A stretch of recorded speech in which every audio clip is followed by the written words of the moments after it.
Doctor, இன்னைக்கு period cramp ரெமெடிஸை rate பண்ணலாமா? யா sure. Chocolate 2 on 10 கொடுக்கலாம். பிகாஸ் இது மூட் எலிவேட் பண்ணும், ஆனால் பெயினோட இன்டென்சிட்டி குறைக்காது. காஃபி 3 on 10 கொடுக்கலாம்.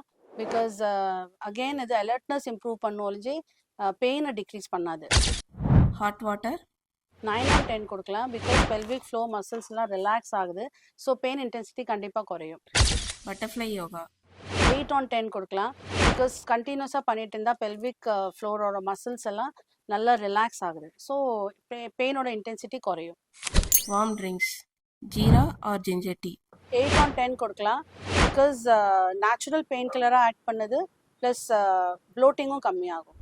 ப்ராப்பர் ஸ்லீப் 7 on 10 கொடுக்கலாம்.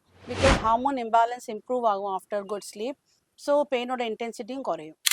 பெயின் ரிலீஃப் டேப்லெட்ஸ் 9 on 10 கொடுக்கலாம். கரெக்டான டோஸில் கரெக்டான டைமில் தான் சாப்பிடணும், தன்னாலே சாப்பிடக்கூடாது, டாக்டரோட அட்வைஸில் தான் சாப்பிடணும்.